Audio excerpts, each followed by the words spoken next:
The restaurant didn't just become quiet that night. It remembered how to be afraid. Glasses seemed suspended, defying gravity. Forks hesitated inches from lips. The clock on the wall ticked once, then seemed to reconsider. Everyone inside Casabellini's, from the meticulously groomed waiters to the solitary diners, felt the same chilling ripple move through their chests. That primal instinct that warns you something powerful has entered the room, a power that has no reason to even acknowledge your existence. Through the private entrance walked Matteo Romano, 34, Italian, the kind of man whose silence spoke volumes. His suit hinted at old money and imminent danger. They called him Il Lupo, the wolf, not because of his teeth, but because people seemed to stop breathing when he looked their way. Two men preceded him, their eyes scanning the room like specters of violence. Behind them, the wolf adjusted his cufflinks, his movements precise and deliberate, like a priest preparing for confession. He didn't need to announce himself. Fear served as the introduction. At table 8, Aaliyah Brooks kept her eyes downcast. She had learned a long time ago that silence was a form of protection for women like her. Black, weary, and unseen by those she served. Night after night, she wiped the tables of men who would never offer a thank you, forcing a smile for tips that never reflected the effort she put in. But tonight, as Matteo Romano entered her world, something deep within her stirred. It was a whisper from her grandmother, a woman who had once cooked for an Italian family in Louisiana and spoke a language that turned pain into music. Matteo settled into his usual booth, the leather groaning slightly under the weight of a man who commanded the room simply by existing. He glanced up only once and spoke, his voice low and cold. "Acqua subito," he demanded. Silence hung heavy in the air as the staff froze. Nobody understood. Delgado, the manager, paled visibly. After 15 years of running the place, the only Italian he knew was lasagna. He gestured helplessly toward Aaliyah, and her stomach plummeted. Matteo looked directly at her. "Reg ots capisci colloqui?" "Black girl, do you understand anything here?" The insult didn't simply echo. It clung like ash in the throats of everyone who heard it. For a heartbeat, the world seemed to tilt on its axis. Aaliyah felt her hands begin to tremble. Every instinct screamed at her to bow, to apologize for occupying a space she wasn't invited into. But then she heard her grandmother's voice again.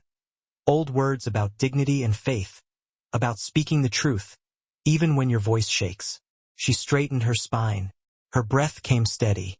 When she spoke, her tone was calm, but her eyes held something that hadn't been seen in that restaurant for years.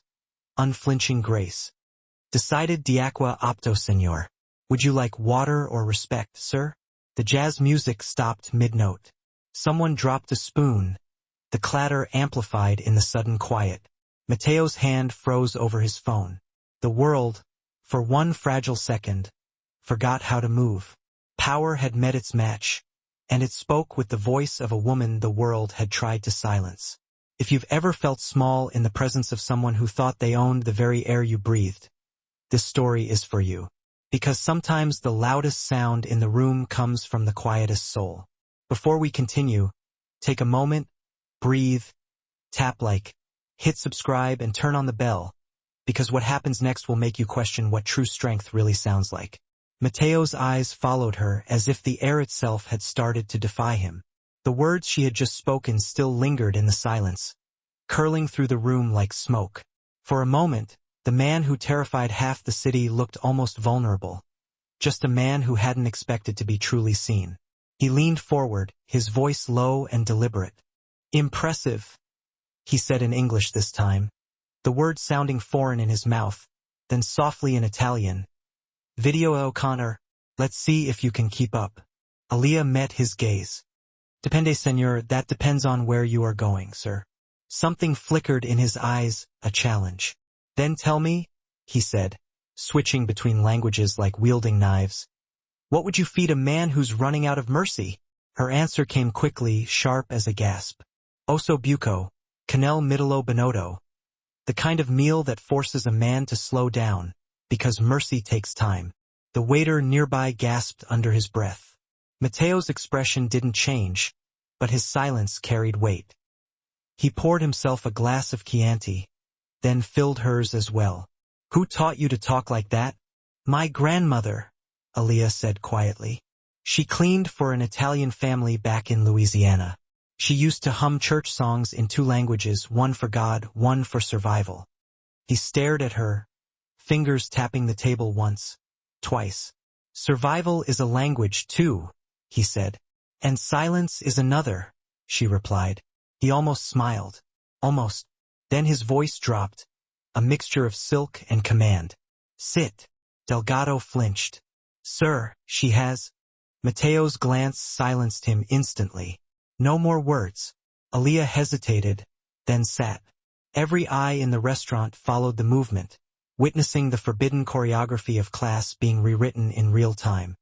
"Tell me," Mateo said, "what do you see when you look at me?" She answered without flinching. "A man who confuses fear for respect." That landed heavily. He exhaled slowly, as if trying to remember the last time anyone had dared to speak the truth to him. "And what should I see when I look at you?" "A person," she said. "Not a waitress. Not a color. Just someone doing her best to stay upright in a world that keeps pulling the chair away." The silence that followed wasn't empty. It was filled with people remembering the last time they wished someone had spoken for them. Mateo reached for his drink, but his hand paused midair. "Diatevo. From now on only you serve my table." It sounded like a reward, but the air trembled with its weight. Aaliyah didn't thank him. She stood, smoothed her apron, and said quietly, "I'll serve the table, but respect isn't on the menu unless you bring it yourself." Mateo watched her walk away, every step steady, unbroken, and somewhere deep beneath the armor he wore like a second skin, something small and dangerous began to shift. The awareness that he had just met someone who could not be bought, not even with the power he wielded. Life cautiously returned. Glasses clinked. The band found its rhythm again, but no one in that room would ever forget how the walls had learned a new language that night, one made of courage, dignity, and the echo of a woman's voice refusing to bow. The tension hissed between them, a silent argument between fire and flesh. The restaurant had returned to life, but at their table, time felt suspended. 2 worlds orbiting the same small circle of light. Mateo's eyes stayed on Aaliyah, searching for the tremor that should have been there. "It wasn't. You know," he said finally, his voice low enough that only the candle heard him. "I speak Italian so people shut up. When they don't understand, they stop pretending they matter." Aaliyah didn't blink. "I learned it," she said, "so people would finally hear me." He tilted his head, the faintest hint of surprise crossing his face. "You talk like someone who hasn't learned to be afraid." "Maybe," she said softly, "or maybe I'm just tired of fear being the only language people respect." Mateo let the words hang there, the corner of his mouth twitching as if it couldn't decide between anger and admiration. "You think language changes that?" "It did for my grandmother," she said. "She scrubbed floors for a family that never learned her name. But when she sang their hymns in Italian, they finally looked up. Not because she was loud, but because the sound was too human to ignore." He studied her, something unguarded flickering across his expression. "And what do you want them to hear when you speak?" "That I'm not what they expect," she said. "That respect isn't charity. It's a mirror. You give it or you never see yourself right." He breathed in sharply, like someone remembering pain. "I used to believe that, until I learned that mirrors break easier than bones." Her eyes softened. "Maybe, but even broken glass can still reflect light if you face it right."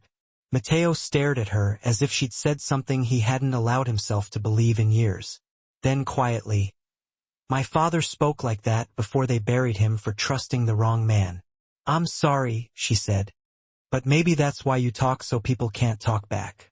Control feels safer than silence. Doesn't it?" He looked down, a shadow falling across his face. For a moment, he was no longer the wolf, no longer the man whose name made rooms hold their breath. He was just someone who'd lost too much and decided never to lose again. Aaliyah said nothing more.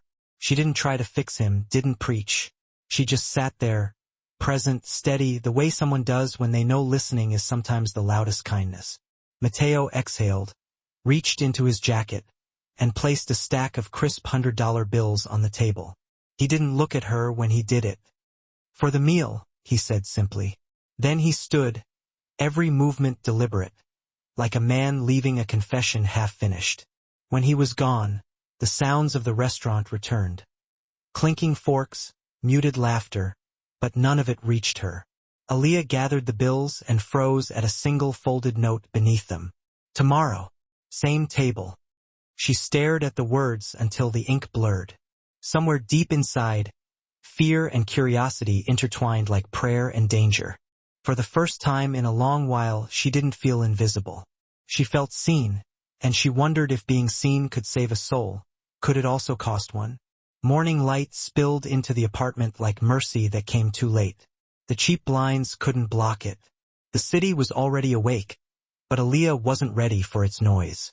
Her mother's breathing machine hummed softly in the next room. Steady, fragile. For months, that sound had been her alarm clock. Each breath a reminder of bills, double shifts, and prayers that had started to sound like begging. She poured herself coffee, too bitter, too weak, and checked her phone out of habit. A single notification blinked across the screen. Bank alert. Payment received. Balance cleared. First, she thought it was a scam. She refreshed the app. Then again. The red number that had been tattooed across her life, $52,300, was gone. Vanished. Her breath caught. She pressed a hand to her mouth as if to hold back a scream of disbelief. Then another message appeared. Clean, quiet, and final. Debt cleared. You're welcome. R. For a second, the world felt weightless, like Grace had finally found her address. She looked toward her mother's room, tears filling her eyes. "God, thank you," she whispered. But then her heart seized at the other truth. Grace never came in envelopes that neat. The coffee slipped from her fingers and shattered on the floor. She didn't even look down. She just grabbed her jacket and ran, shoes untied, pulse pounding. Casabellini's looked different in daylight. Less magic, more menace. Chairs were upside down on tables, the smell of bleach heavy in the air. Delgado was behind the counter, sleeves rolled up, balancing invoices. When he saw her face, the color drained from his own. "Aaliyah," he said slowly. "Tell me you didn't." She dropped her phone on the counter. "I didn't do anything. But he did, Mateo. He paid it off. Every cent. The hospital called me this morning. They said the account is clear." Delgado's lips pressed together like a prayer he didn't want to say aloud. "Then you're not free, girl. You're tagged." "I'll pay him back," she said, her voice cracking. "Every week, every tip." He shook his head. "You can't pay back what he never wanted money for." She stared at him. "Then what does he want?" Delgado met her eyes, quiet and tired. When a man like that gives you something, it's not charity, it's a leash. She didn't want to believe him, not after the way Mateo had looked at her the night before. Curious, not cruel. But the truth had a way of cutting deeper than fear. Something slid under the front door. A small brown envelope, her name written in perfect handwriting. Aaliyah froze. Delgado whispered, "Don't touch it." She picked it up anyway. Inside, one SIM card, one note. For emergencies only. No signature, no need. Her throat tightened. She felt the walls close in, softly and invisibly. Delgado whispered, "You're in the story now, Aaliyah. The kind that doesn't let you go." She slipped the SIM into her pocket, her pulse still racing. "Then maybe," she said, her voice trembling but steady, "it's time someone rewrote the ending." Outside, the city went on breathing. But to Aaliyah, even the sunlight felt like it belonged to him now. The text came just before dawn. 3 words that didn't belong to sleep. "Vieni a vedere la verità." Come see the truth. Aaliyah read it over and over, as if the meaning might change if she blinked slowly enough.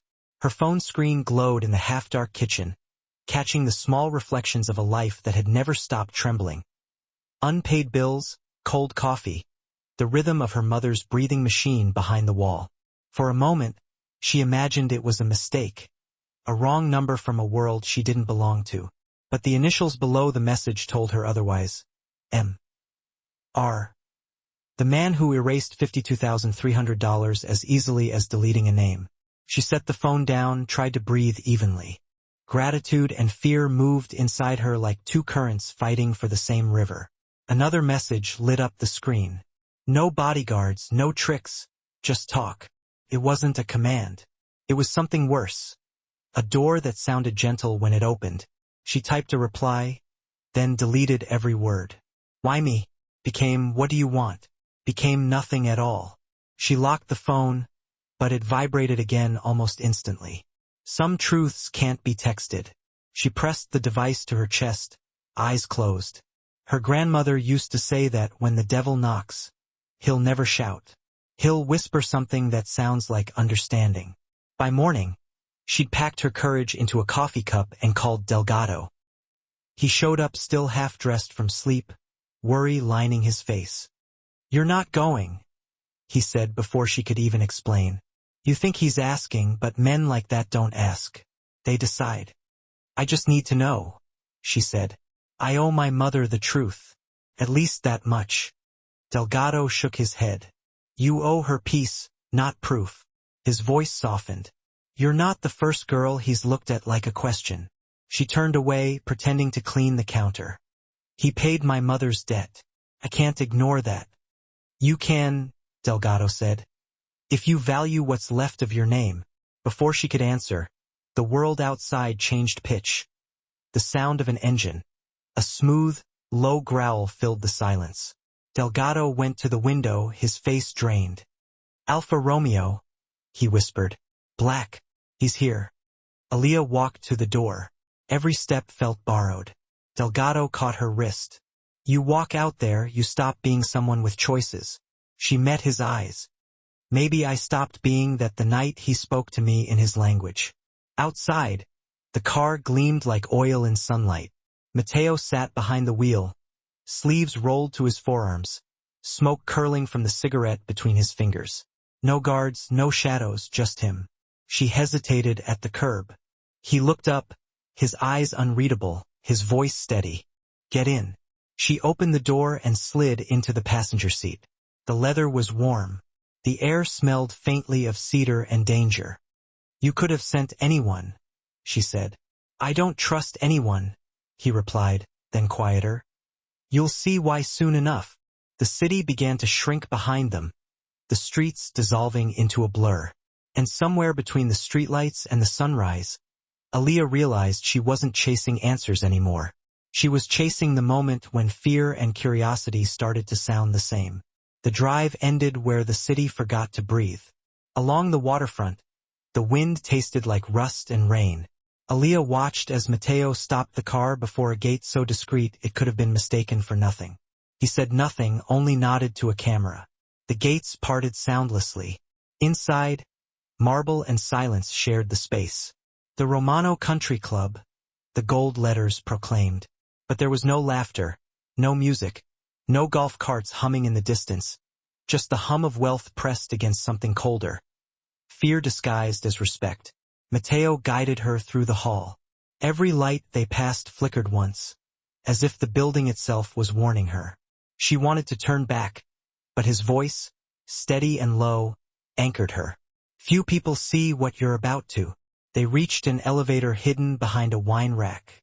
It descended without a sound, and Aaliyah felt the air thicken as they went lower. The scent changed from oak and cologne to steel and gun oil. When the doors opened, she stepped into another world. Rows of men in tailored suits stood at glowing screens. The walls were covered in maps. Philadelphia divided into neat, bleeding sections.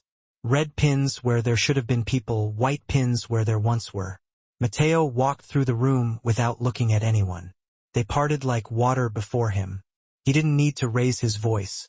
His presence carried its own gravity. This, he said quietly, is what control looks like. Aaliyah moved closer to the massive map on the far wall. She saw names she'd grown up hearing in whispers. The docks her uncle worked, the market where her mother used to shop before prices doubled. even the block where she lived. Everything had a color, a border, a cost.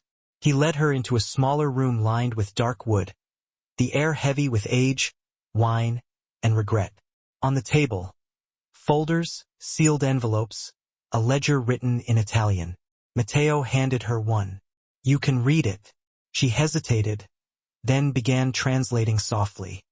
"Port Authority, adjusted fees, Dock 9, cleared for shipment, names removed, debts closed." Her voice caught on that last word. Closed. He looked at her. In my world, closure is rarely clean. She wanted to hate him. God, she wanted to. But there was something in his eyes. Something brittle, human. The kind of exhaustion that doesn't come from sleepless nights, but from years of pretending your heart is made of marble. "Why show me this?" she asked, almost a whisper. "Because you earned what others fear," he said. "The truth." Aaliyah looked at the map again. And for the first time, she didn't just see power. She saw pain. Every pin was a story. Every line a boundary carved into someone's life. Matteo's voice softened. "Now you know who I am, and you're still here." Her breath trembled. Knowing doesn't always mean running.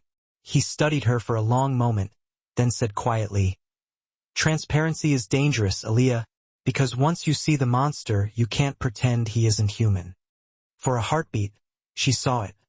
The man beneath the myth, the boy who once learned power, was the only language people respected. And though she didn't say it aloud, she understood.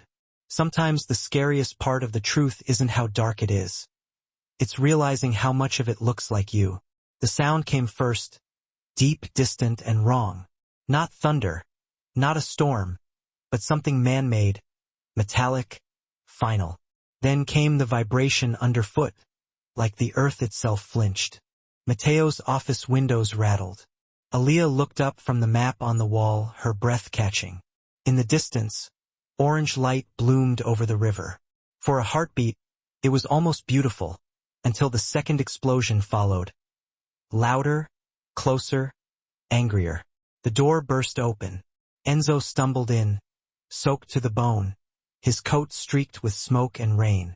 "Boss, it's the docks. Pier 9's on fire." His voice cracked. "It's Toscani." Matteo didn't move. He just exhaled once slowly, as if confirming something he'd known would come. "How many?" "Too early to say. 3 men dead, maybe more. They hit the storage units, and they knew exactly which ones." Aaliyah's hands trembled. "Knew? What does that mean?" Enzo looked at her, not cruelly, but with the pity reserved for someone who doesn't yet understand the gravity of the world they've walked into. "It means someone told them where to strike." Matteo turned away from the fire's reflection dancing against the window. When he spoke, his voice had changed. The warmth she'd seen earlier was gone, replaced by something forged from cold iron. "Find out who." He picked up the phone, barked orders in rapid Italian. Every word hit like a bullet. Men began moving before he finished speaking. Then, quietly to Enzo, "Bring her to the safe house." "No!"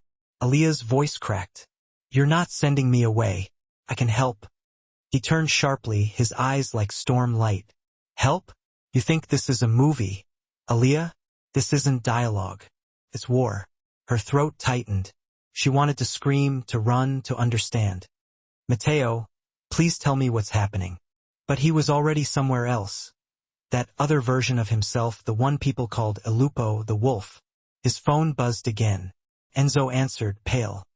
"Boss, they're calling you out. Toscani's men. They said." He hesitated, glanced at Aaliyah. "They said, your new waitress sends her regards." Silence. The kind that cuts skin. Aaliyah shook her head. No, that's not possible. They can't mean me." Matteo's jaw locked. "It means someone at Casabellini's talked." Delgado's face flashed in her mind. The fear in his eyes, the way he'd begged her not to go. She whispered, "He tried to warn me." Matteo's tone turned low, lethal. "And maybe someone else made sure you didn't listen." He looked at Enzo. "Get her out now. If they're using her name, she's already marked." 2 men appeared in the doorway. The air filled with the smell of rain, sweat, and gasoline from the burning docks. Aaliyah's heart pounded. "Mateo, please, you can't go alone." He stepped close enough for her to see the exhaustion buried beneath his fury. "If I don't go, more people die. If you stay, they'll find you." His hand brushed her cheek, trembling for the first time she'd ever seen. "You were supposed to stay invisible, remember?" Her eyes filled with tears. "Come back to me." He nodded once. "I always do." Then he turned and disappeared into the storm. Through the window, flames climbed the sky like a warning from God. And as the guards led her away, Aaliyah realized something she couldn't unlearn. Every war, no matter how grand, begins with something heartbreakingly small. A word, a secret, a choice made out of love. The apartment was too beautiful to breathe in.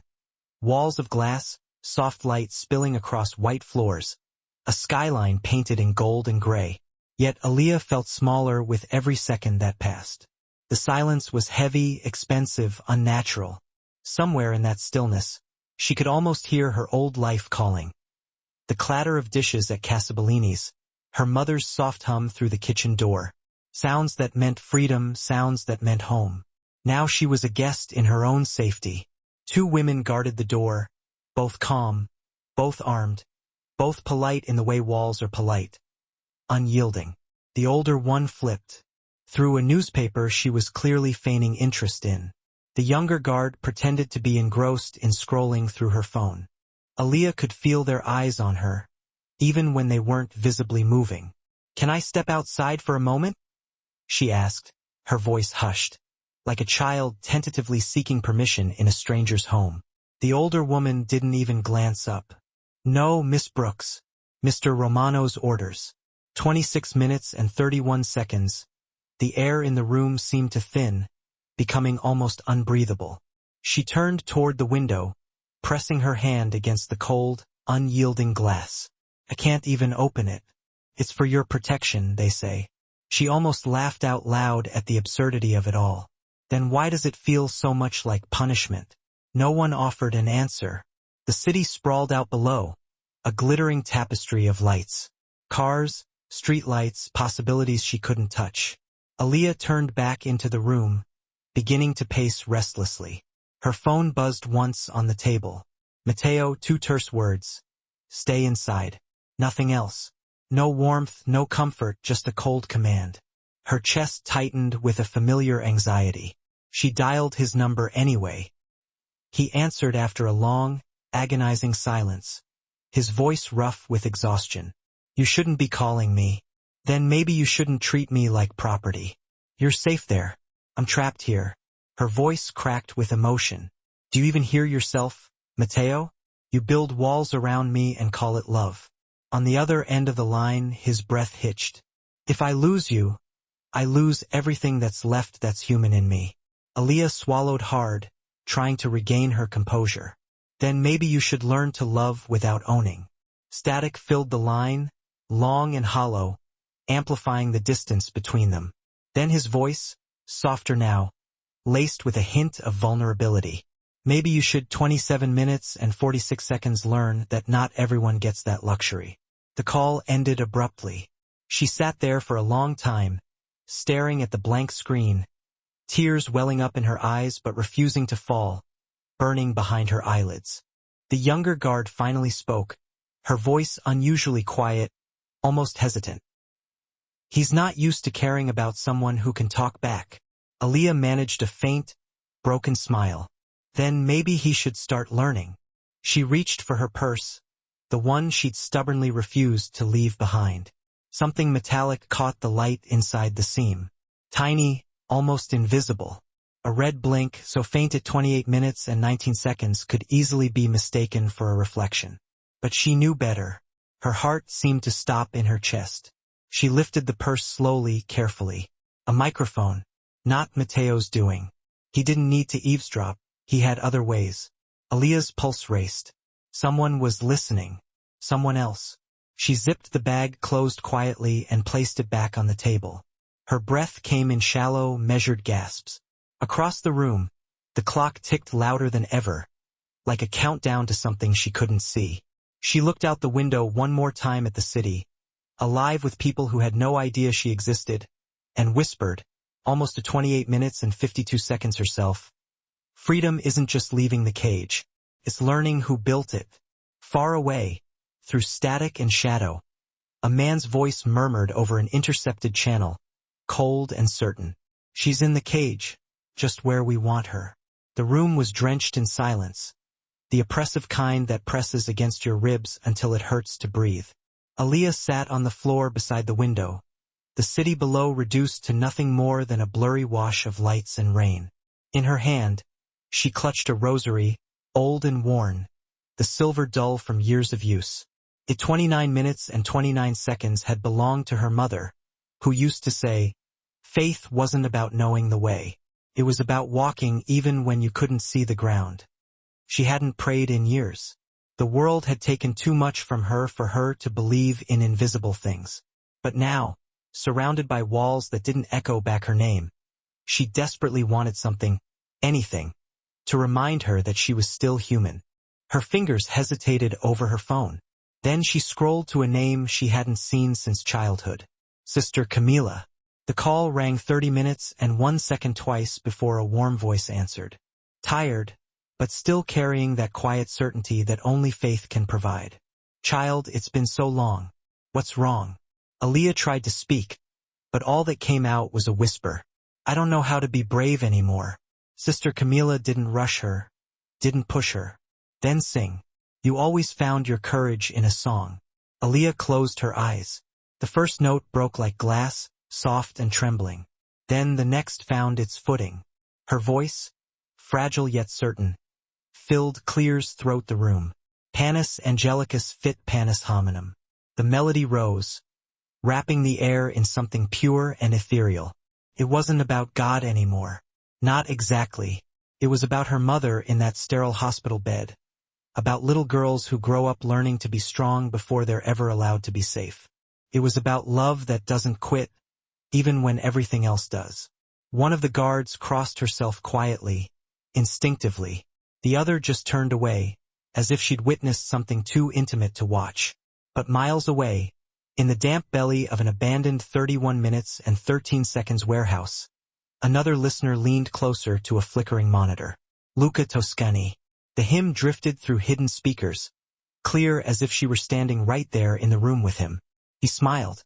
That slow, venomous kind of smile born from cruelty, disguised as charm. "So, this is Romano's secret," he murmured almost to himself. "A saint trapped in a sinner's cage." One of his men frowned, confused. "It's just a prayer, boss." "No," Toscani said, swirling his glass of red wine thoughtfully. "It's a confession, and 31 minutes and 48 seconds every confession deserves an audience." He gestured toward the sound engineer. "Record it. Spread it through the network. Let the city hear what love sounds like before we burn it all down." Back in the safe house, Aaliyah finished the final note, her voice breaking into a whisper. "Grant us peace." Sister Camila's voice was soft and comforting through the line. "Peace isn't given, child. It's chosen, even when the world listens only to destroy it." Aaliyah clutched the rosary tighter, unaware that her prayer now wandered the 32 minutes and 22 seconds dark alleys of the internet, repurposed as bait in a war she didn't even start. And somewhere across the city, Toscani raised his glass again, whispering to the recording as if it could hear him. "Let's see what heaven does when hell starts singing." The door opened with a sound too gentle, too hesitant, for what he'd been through. 3 days gone. 3 days of silence, sirens, and blaring headlines she wasn't allowed to read. And now he was back. Matteo Romano filled the doorway like a dark shadow of his former self. His white 32 minutes and 55 seconds shirt was stiff with dried blood, his knuckles raw and bruised, his breath heavy with the smell of smoke and exhaustion. The wolf had returned from the hunt, but this time he didn't look victorious. He looked hollow, empty. "Matteo." Her voice cracked on the second syllable, betraying her relief. He didn't answer. He just stared at her, as if he needed to confirm that she was real, not just another ghost his mind had conjured in the deafening noise. When he finally spoke, his voice was gravelly, barely a whisper. "It's done. It's over." She rose slowly, cautiously. You mean the war? He nodded once, then added quietly, almost as an afterthought, 33 minutes and 29 seconds. No one else dies for me. Something in her chest tightened at the way he said it, not as a proud vow, but as a painful act of repentance. He took a shaky breath, trying to steady himself. 3 nights ago, I thought I'd won. Tonight, I realized winning and losing look exactly the same when you're surrounded by graves. Her hand reached for his sleeve. Cautious, tender. You came back. His eyes flickered down toward her touch, as if surprised by it. To the only place that still feels alive. He gestured for her to follow him.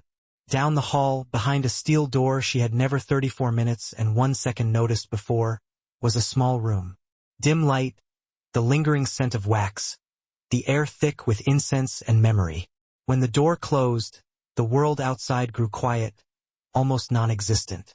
The room was filled with candles, each one burning at a different height, casting flickering shadows across the walls.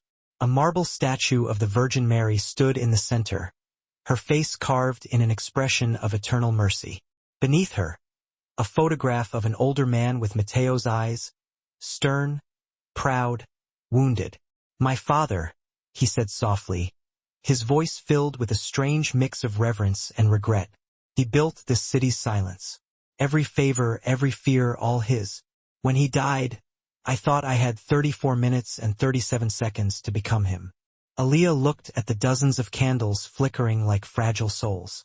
You didn't become him, she whispered, her voice barely audible. You became his punishment. His shoulders sagged under the weight of her words. You're not wrong. He knelt before the statue, the tremor in his hands betraying the rigid control he'd spent a lifetime perfecting. He believed men could sin their way into honor. I believed I could kill my way into peace. And now, she asked gently, what do you believe now? He looked up, his eyes red-rimmed, not from anger, but from something 35 minutes and 10 seconds deeper and more complex. Regret, grief, a flicker of hope. Now I just want to be human again, to feel without breaking things, to live without counting who I've hurt. Aaliyah knelt beside him, offering silent support. You can't erase what's been done, Matteo, but you can decide what kind of man you'll be after the blood dries. He let out a hollow laugh, one that almost sounded like a sob caught in his throat. And if I don't know how? She touched his shoulder, her touch gentle but sure. Then start by forgiving yourself. That's how every resurrection begins. The flame of a 35 minutes and 45 seconds candle flickered higher, as if breathing with them, a silent witness to their shared pain. For the first time in his life, Matteo bowed his head, not as the ruthless wolf, not as the all-powerful king, but as a son, silently asking heaven to make him human again. The night had stopped pretending to be quiet. Rain whispered against the glass, soft but relentless, like time itself, refusing to let them forget. Aaliyah stood in the dim chapel, where wax had melted down to the last inch, and the Virgin's candlelight trembled like a fragile breath. Matteo stood across from her, 36 minutes and 18 seconds, coat half open. His eyes tired but clear, every inch of him stripped of his carefully constructed armor. He took something from his pocket, a small velvet box that had lost its color from being held too long, a tangible piece of his past. He opened it slowly, reverently. Inside wasn't gold or diamonds, only a simple band of silver, scratched and unpolished. The kind of ring that looked like it had survived a war, instead of being bought in a store. This Almia's, he said, his voice low and shaking just slightly, isn't about owning or saving. It's about surviving together. Aaliyah said nothing, her gaze softening on the ring, then lifting to meet his. He reached into his jacket again and pulled out a folded sheet of paper, creased from being carried in his pocket, but bearing the unmistakable seal of his family crest. I had this drawn up, he said, his voice barely a whisper. A security pact. If you sign, no one touches you. Not the police, not Toscani, not my world. You keep your money, your freedom, your name. You live. And if I don't sign, she asked quietly, her heart pounding in her chest. Then you walk away clean, he said, his voice breaking on the word clean, as if he no longer believed in its possibility. You'll still 37 minutes and 33 seconds live, just not near me. Her throat tightened with emotion. So, it's a choice between breathing free or breathing with you. He looked down, a flicker of shame crossing his face. It's the only kind of love I know, the one that has to bargain with danger. The silence between them grew heavier than the storm raging outside. She thought of her mother's desperate prayers, of nights spent waiting for a miracle that never came. And now here stood a man offering her one, flawed, bruised, impossible, but undeniably real. She stepped forward, slow and steady, until 38 minutes and 7 seconds they were just one heartbeat apart, their breaths mingling in the dim light. If I say yes, she whispered, her voice filled with a mixture of hope and trepidation. It won't be to hide behind your name. It'll be because I believe in something you forgot. That love can heal, not just protect. His eyes met hers, wet, unguarded, reflecting the turmoil within him. And what if I don't deserve it? Then earn it, she said simply, her voice unwavering. For a long moment he didn't move, frozen in place. Then, with a trembling exhale, Matteo nodded, surrendering to the possibility of something more. He placed the contract on the altar, smoothed out the paper, and slid a pen across to her. You keep your name, you keep your voice. 38 minutes and 43 seconds, you keep your light. He signed first, his strokes clean and confident, almost tender. Then he handed her the pen, the gesture not a cold business transaction, but a profound act of belief.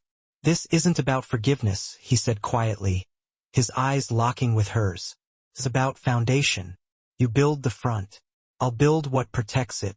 Aaliyah hesitated for a breath, the memory of her old uniform flickering in her mind, the smell of dish soap, the constant ache in her back, her mother's hand holding hers after every failed day.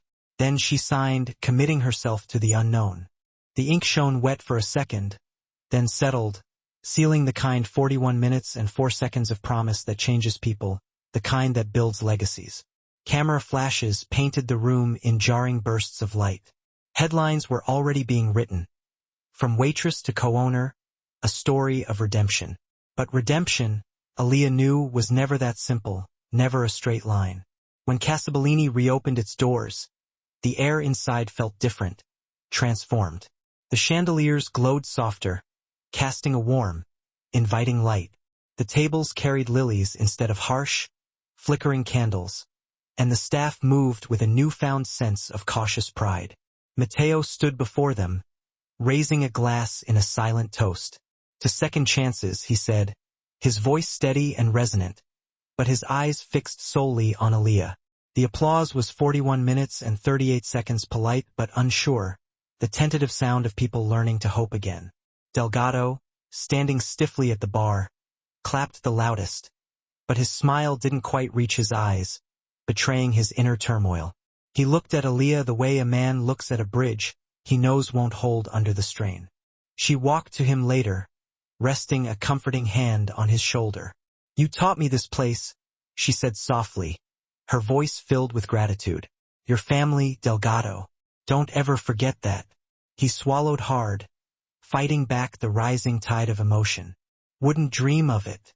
That night, when the restaurant closed and the last patrons had left, Delgado sat alone in his office, a single lamp throwing a harsh, unforgiving 42 minutes and 10 seconds light across a pile of unpaid bills and one message glowing red on his phone. Tossani, you work for me now. Send everything weekly or your daughter's scholarship vanishes. He stared at the screen, his heart sinking, until the words blurred before his eyes. Then he pressed the phone to his forehead, whispering a silent apology. I'm so sorry, he whispered to Aaliyah, to the little girl who still believed her father was a good man. Downstairs, laughter filled the restaurant once again, echoing through the empty space. Aaliyah walked through it all, touching tables, greeting the remaining staff, the living embodiment of hope reborn in a world built on regret and broken promises. 42 minutes and 45 seconds, but hope and danger had the same unsettling heartbeat in Matteo's world. an ever-present reminder of the fragility of their newfound happiness. And somewhere beneath the surface, beneath the music and the comforting scent of espresso, betrayal had already taken its first quiet breath, waiting for the opportune moment to strike. The church smelled of rain and rose petals, that achingly tender scent of beginnings that know the world won't go easy on them, that no struggle lies ahead. Stained glass windows filtered the morning light into colors that didn't belong to one culture or another, but to something shared, something universally holy. The organ began, deep and slow, but when the 43 minutes and 16 seconds choir joined in, it was no ordinary hymn. It was gospel voices, full of soul and history, weaving effortlessly into the traditional Italian verses of an Ave Maria. Black and Italian, two worlds once divided by centuries of silence, now rising together in one trembling, harmonious voice. And down that aisle walked Aaliyah Brooks, the girl who once wiped tables now dressed in white, her smile fragile and brave all at once. Every step she took was a silent prayer for all the women who'd ever been underestimated, unseen, unloved in plain sight, their worth ignored. At the altar stood Matteo Romano, sharp suit, tie 43 minutes and 53 seconds loosened. His eyes softened with something that looked remarkably like awe. For once, the man who made men kneel didn't look like a king, demanding obedience. He looked like a believer in her, in redemption, in something bigger than both of them. Sister Camilla waited patiently between them, her small hands folded reverently over her well-worn Bible. "You've both survived a world that eats the gentle," she said softly, her voice filled with empathy. "So today you promise not just love, but gentleness, even when it hurts the most." A hush fell over the crowd. Even the relentless rain seemed to pause for a moment. Then the sound of hurried footsteps near 44 minutes and 28 seconds the back pew shattered the sacred silence. Enzo, drenched, pale, moved urgently through the aisle like bad news disguised as an unwelcome guest. He leaned toward Matteo, his voice barely audible above the soaring choir. "Toscani found Delgado. He's making him talk." Matteo froze, the words like a shard of ice cutting through the sanctity of the moment. But when Aaliyah caught his eyes, she shook her head once, a silent plea. "Not now." Her voice was barely a whisper, but it steadied him, grounded him in the present. "Finish this. Don't let evil steal what we've built together." Sister Camilla smiled serenely, blissfully unaware of the storm tightening its grip around 45 minutes and 3 seconds them. "Do you, Matteo Romano, take this woman to be your lawfully wedded wife?" "Yes," Matteo said instantly, almost desperately, as if saying yes was the only truth left in the world he could trust.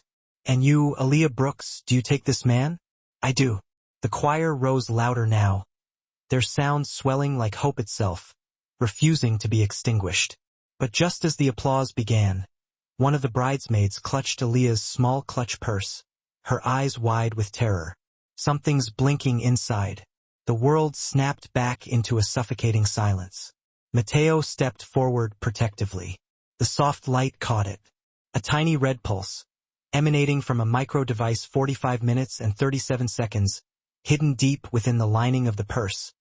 The same type they'd found weeks ago during their sweep. The choir's last note faltered midair, unfinished. Enzo cursed under his breath, his face a mask of fury. Across the pews, Delgado stood frozen in place, the color draining from his face, leaving him ashen.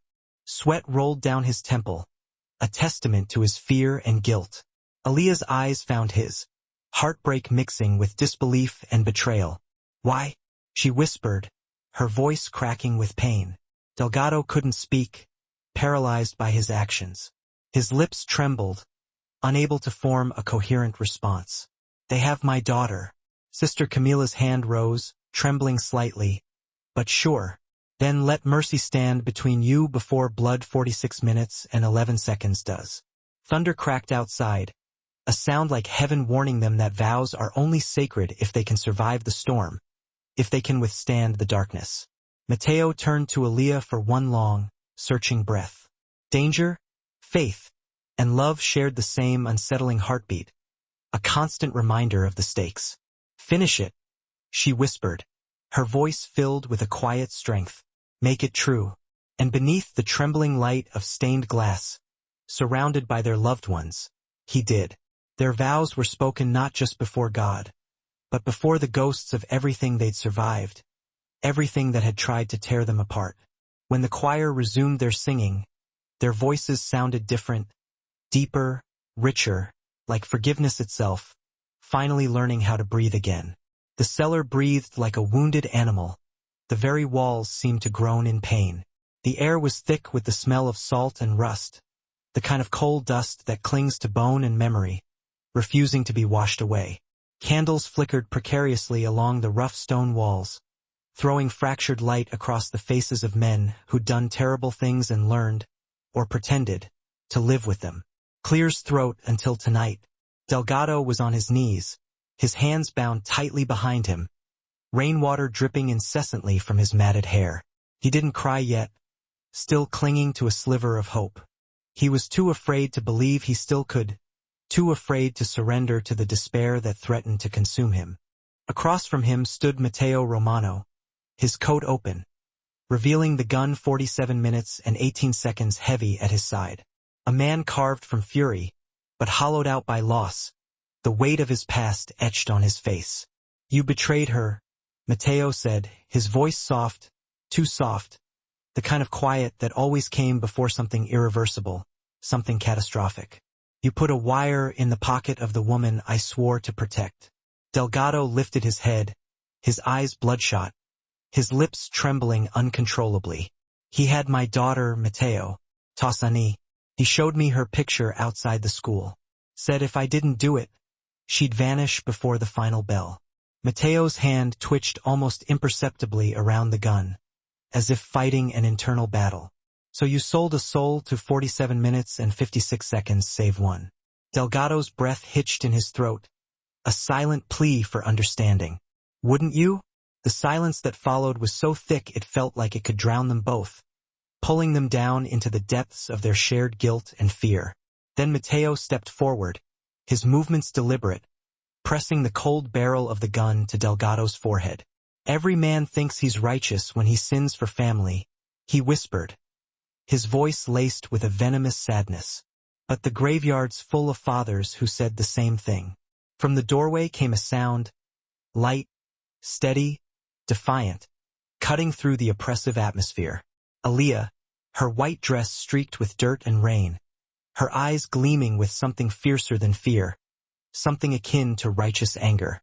Put it down, she said, her voice ringing with conviction.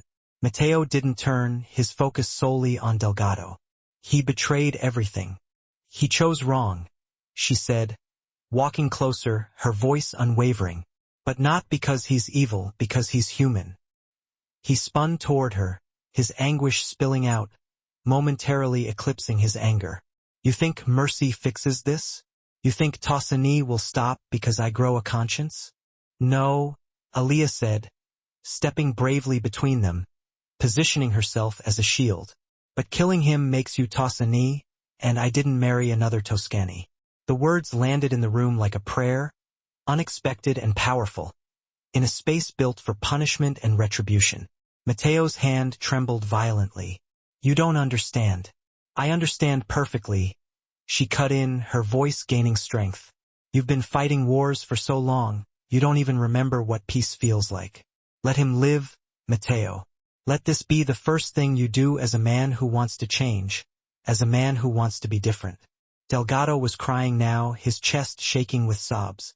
I'll help you, he gasped, his voice barely audible. I can give you everything.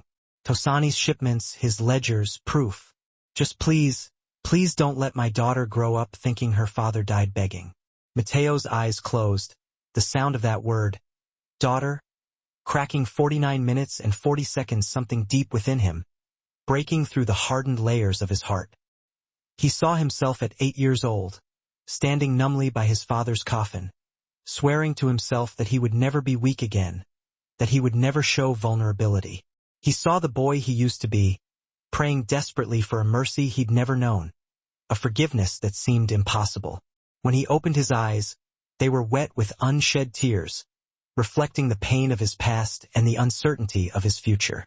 He slowly lowered the gun, surrendering to the possibility of a different path. "If you lie, Delgado, I'll finish this myself. But if you don't," he looked at Aaliyah, a glimmer of hope flickering in his eyes. "Then maybe she's right. Maybe there's a different kind of justice." Aaliyah reached out and touched his hand, gently guiding it down, away from the darkness. "There always is, the kind that saves instead of destroys, the kind that offers redemption." Mateo turned away, his voice breaking with emotion. "Get him out of here alive." Enzo hesitated, his loyalty warring with his orders. "Boss, that's not the way we do it." Mateo snapped, his patience finally exhausted. "Then, softer, we changed the code tonight." Delgado sobbed uncontrollably, whispering his thanks, the sounds echoing off the cold stone walls like a desperate confession. Aaliyah watched him go, then turned to Mateo, tears finally streaming down her face. "You did the hardest thing a strong man can do," she whispered, her voice filled with awe. "You chose mercy over pride." Mateo's reply came rough, almost broken. "No, you did. I just followed your lead." Outside, thunder rolled one last time, 50 minutes and 52 seconds, not as a warning of impending doom, but as a thunderous applause, acknowledging their courage and their capacity for change. And for the first time in his life, Mateo Romano didn't feel like the ruthless wolf, the predator. He felt like a man learning slowly and painfully how to be forgiven, how to forgive himself. A year later, Philadelphia didn't just move on, pretending the past had never happened. It healed, slowly and deliberately. The Romano name, once spoken in hushed tones as a warning, now carried a strange kind of reverence, a grudging respect.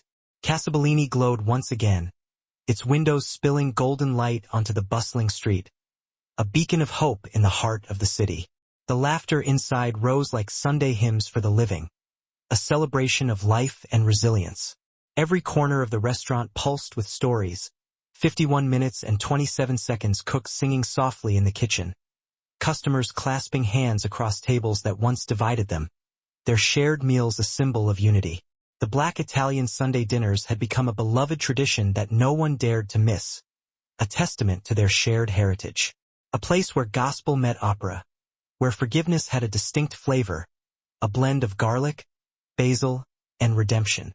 At the corner table, their table, Aaliyah Brooks and Mateo Romano sat facing each other, their eyes locked in a silent conversation. The world around them spun in a whirlwind of laughter and clinking glasses, but they existed in a slower, gentler time, a sanctuary of their own making.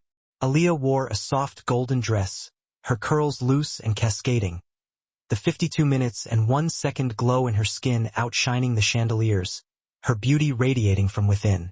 Mateo, in his crisp white shirt with the sleeves rolled high, looked years younger.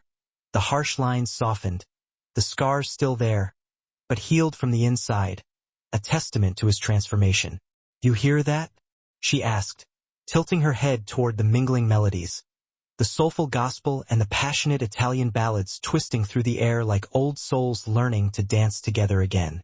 He smiled, his accent becoming more pronounced when he was truly happy, a subtle sign of his contentment. "It's chaos. It's life," she corrected gently, squeezing his hand. "And you built it." He shook his head. "We built it.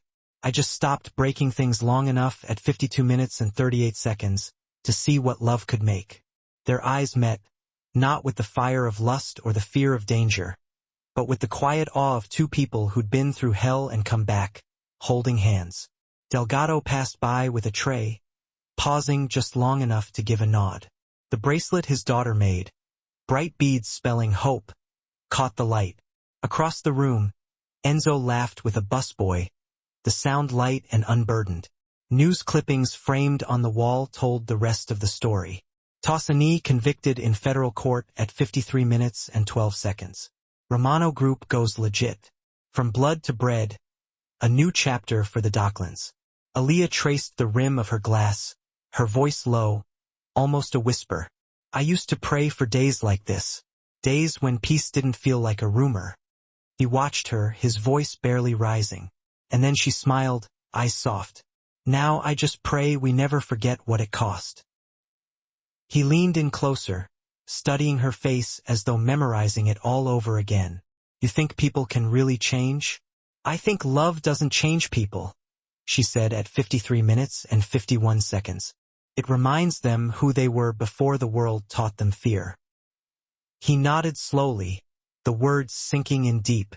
"You sound like Sister Camila." "She just helped me see what was already true," Aaliyah said. "That mercy isn't weakness. It's a weapon stronger than any gun." The room around them burst into song. A child started clapping. Others joined in. A waiter banged a spoon on a glass and shouted to the bosses who turned enemies into family at 54 minutes and 21 seconds.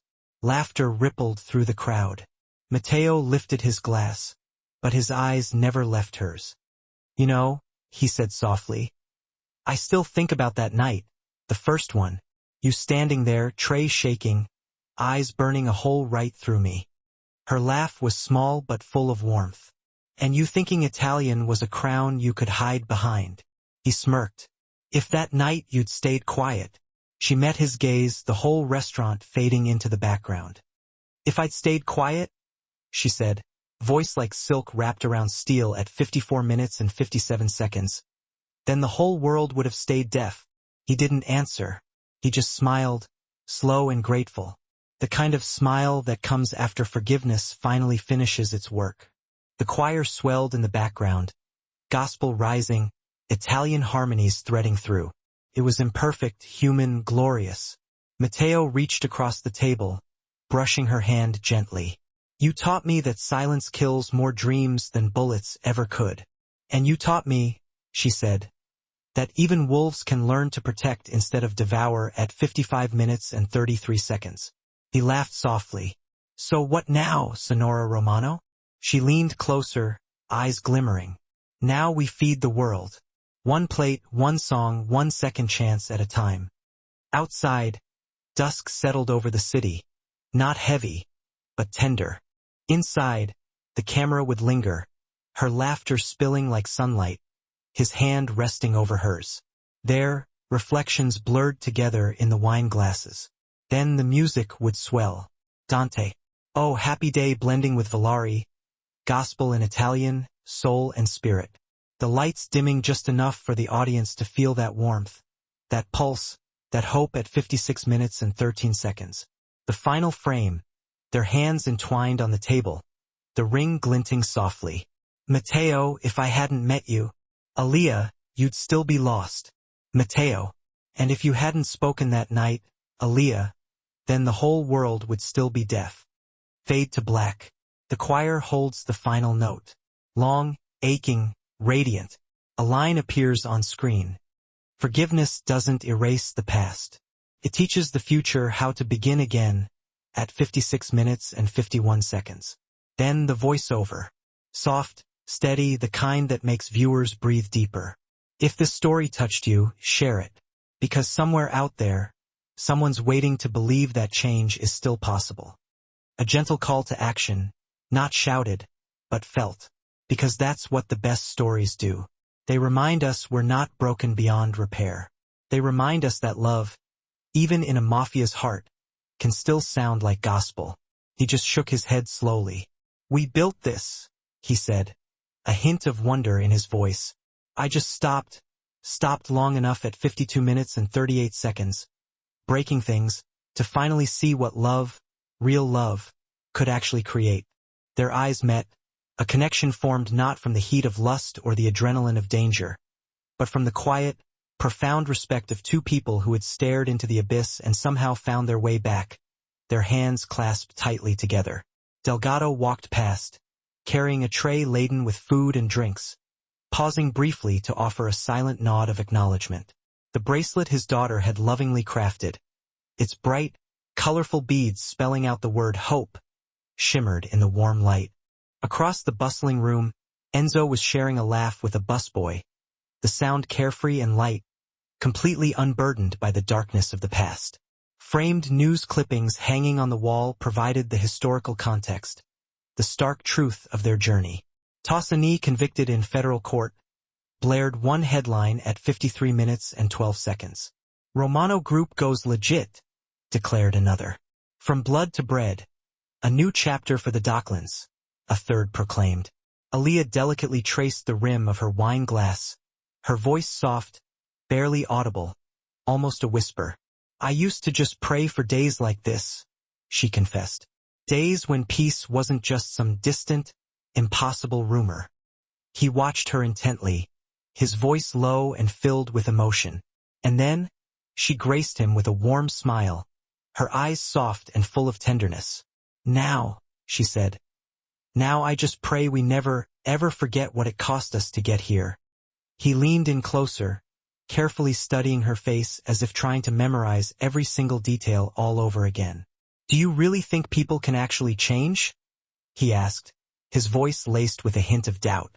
I don't think love actually changes people, she replied at 53 minutes and 51 seconds, her eyes meeting his. I think it reminds them of who they were always meant to be, before the world taught them to be afraid. He nodded slowly, absorbing her profound words, letting them sink deep into his soul. You know, you sound just like Sister Camila, he said, a smile playing on his lips. She just helped me to see what was already there, what was already true inside of me, Aaliyah explained. That mercy isn't a sign of weakness, it's a weapon, one that's far stronger and more effective than any gun. Suddenly, the room around them erupted into song, voices joining together in a joyous melody. A small child began clapping their hands, their innocent enthusiasm spreading like wildfire. Others joined in the rhythmic applause. A waiter playfully banged a spoon against a glass, raising a toast to the bosses who had somehow managed to transform their enemies into family at 54 minutes and 21 seconds. A wave of heartfelt laughter rippled through the crowded room. Matteo raised his glass in a silent toast, but his eyes remained locked on hers, unwavering. You know, he began softly, his voice filled with emotion. I still find myself thinking about that night, the very first one. You standing there, tray shaking uncontrollably, your eyes burning a hole right through me. Her soft laugh was small but radiated warmth and genuine affection. And you? She teased gently, thinking that speaking Italian was some kind of impenetrable crown you could hide behind. He smirked, a glint of amusement in his eyes. If you had just stayed quiet that night. She met his gaze, her expression unwavering, as the entire restaurant seemed to fade away into the background. If I had stayed quiet, she said, her voice like silk, yet with an underlying strength, like steel wrapped in velvet at 54 minutes and 57 seconds. Then the whole world would have remained deaf. He didn't respond. He simply smiled, a slow, genuine smile, filled with gratitude. The kind of smile that only appears after forgiveness has completely finished its long and arduous work. The choir's voices swelled in the background, their gospel song rising, Italian harmonies woven seamlessly through the powerful melody. It was imperfect, raw, human, and utterly glorious. Matteo reached across the table and gently brushed her hand with his. You taught me that silence can kill more dreams than any bullet ever could. And you, she said, her eyes sparkling. You taught me that even wolves can learn to protect instead of devour at 55 minutes and 33 seconds. He laughed softly, the sound filled with genuine affection. So, what's next for us now, Sonora Romano? She leaned in closer, her eyes glimmering with a sense of hope and anticipation. Now, she whispered, we feed the world. One plate, one song, one precious second chance at a time. Outside, dusk began to settle over the city, casting a gentle, tender light. Inside the restaurant, the camera lingered, capturing her laughter as it spilled out like warm sunlight, and his hand resting reassuringly over hers. Their reflections blurred together in the shimmering wine glasses, a symbol of their intertwined lives. Then, the music swelled, filling the air with emotion. Dante's, "Oh, Happy Day," blended beautifully with Volare. Gospel in Italian, soul and spirit intertwined. The lights dimmed just enough to allow the audience to feel the warmth, the pulse of life, and the unwavering hope that filled the room at 56 minutes and 13 seconds. The final frame. Their hands intertwined on the table, the wedding ring glinting softly. Matteo, if I hadn't met you. Aaliyah, you would still be lost. Matteo. And Aaliyah, if you hadn't spoken out that night, then the whole world would still be deaf. Fade to black. The choir held the final note, long, aching, and radiant. Then, a line of text appeared on the screen. Forgiveness doesn't erase the past. It teaches the future how to begin again at 56 minutes and 51 seconds. Finally, the voiceover began, soft, steady, the kind of voice that encouraged viewers to breathe a little deeper. If this story has touched your heart, please share it, because somewhere out there is someone waiting to believe that change is still possible. A gentle call to action, not shouted or demanded, but felt in the heart, because that's precisely what the best stories do. They remind us that we're not broken beyond repair, that we're all capable of redemption. They remind us that love, even when it's found in the heart of a mafia boss, can still sound like gospel.